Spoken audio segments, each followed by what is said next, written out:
দেখো এখন কটা বাজে, 11:45 বাজে। আর এখন আমার খেতে ইচ্ছে করছে মানে পাস্তা না, মানে কিছু খেতে ইচ্ছে করছে। আমি রাতে ভাত খাইনি। চলো তোমাদের একটা ছোট্ট করে গল্প বলি।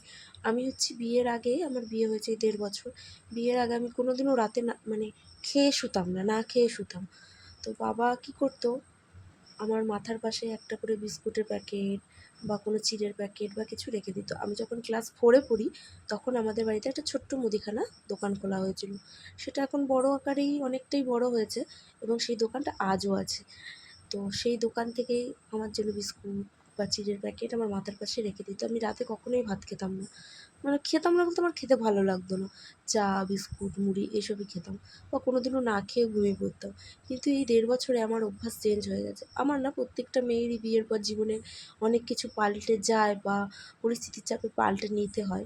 যাই হোক, আমার বর একদমই পছন্দ করে না আমি রাতে না, মানে না খেয়ে শুই। তাই ওর চাপে পড়ে আমার একটু এই 1.5 বছরে ভাত খাওয়া হয়ে গেছে। কিন্তু মাঝে মাঝে আমি তাও খাই না। কিন্তু আজকে রাতে 11:45 বাজে, তখন মনে হয় কিছু খাই। তখন একটু ছোট্ট করে পাস্তা বানিয়ে নিলাম। কিন্তু পাস্তাতে যে কী বানালাম সেটা আমি নিজেও জানি না। ঝাল ঝাল খেতে ইচ্ছে করছিল, কোনো রকমে বানিয়ে নিলাম। এই যে বরকে এসে বলছি, তুমি কি খাবে? তখন ওর কাজ করছিল, তখন ও সাড়াই দিল না, চুপ করে বসে থাকলো। তো আমি ভাবলাম মনে হয় খাবে না। মানে খেলে খাও, না খেলে না খাও, আমি তো খেয়ে নিই। আমার খেতে ইচ্ছে করছে, তারপর দেখলাম আমি একা খাবো। তারপরে খাচ্ছিলাম, আবার মনে মনে ভাবছি আমি একা খাবো, ও খাবে না। তারপরে আবার ভাবলাম থাক, একটু খাইয়েই দিই যদি খায়। তারপর যেই খাইয়ে দিলাম, খেয়ে নিল। দেখলা, তারপরে এইভাবেই আমি হাফ ও হাফ খেয়ে নিলাম পাস্তাটা পুরো।